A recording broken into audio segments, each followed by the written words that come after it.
ഭരണഘടനയുമായി ബന്ധപ്പെട്ട കുറച്ച് ചോദ്യങ്ങളും ഉത്തരങ്ങളും പരിചയപ്പെടാം. ഒന്നാമത്തെ ചോദ്യം: ഇന്ത്യക്ക് ഒരു പ്രസിഡന്റ് ഉണ്ടായിരിക്കണം എന്ന് പ്രതിപാദിക്കുന്ന അനുച്ഛേദം ഏതാണ്? ഇന്ത്യക്ക് ഒരു പ്രസിഡന്റ് ഉണ്ടായിരിക്കണം എന്ന് പ്രതിപാദിക്കുന്ന അനുച്ഛേദം. Option A 52, 51, 53, 54. ശരിയുത്തരം ഓപ്ഷൻ എ 52. ഇന്ത്യക്ക് ഒരു പ്രസിഡന്റ് ഉണ്ടായിരിക്കണമെന്ന് പ്രതിപാദിക്കുന്ന അനുച്ഛേദം 52 ആണ്. രണ്ടാമത്തെ ചോദ്യം: സ്ഥിര കാര്യനിർവഹണ വിഭാഗത്തിൽ ഉൾപ്പെടുന്നത് ആര്?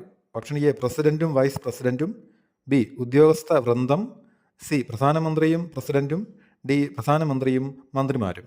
സ്ഥിര കാര്യനിർവഹണ വിഭാഗത്തിൽ ഉൾപ്പെടുന്നത് ഉദ്യോഗസ്ഥ വൃന്ദമാണ്. ഓപ്ഷൻ ബി ആണ് ശരിയുത്തരം. 3. താഴെ പറയുന്നവയിൽ ആർട്ടിക്കിൾ 38 ഉൾപ്പെടുന്നവ ഏവ?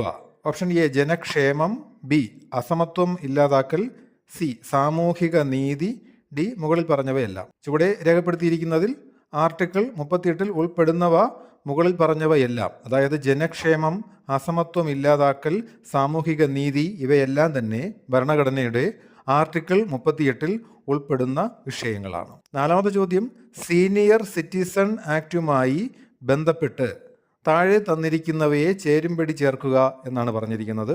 ശരിയുത്തരം ഓപ്ഷൻ എ ആണ്. 1 ഡി, 2 സി, 3 ബി, 4 എ. അതാണ് ശരിയുത്തരമായിട്ട് വരുന്നത്. 5. പോക്സോ നിയമം കൈകാര്യം ചെയ്യുന്ന ഉദ്യോഗസ്ഥൻ അറിയപ്പെടുന്നത് എങ്ങനെ?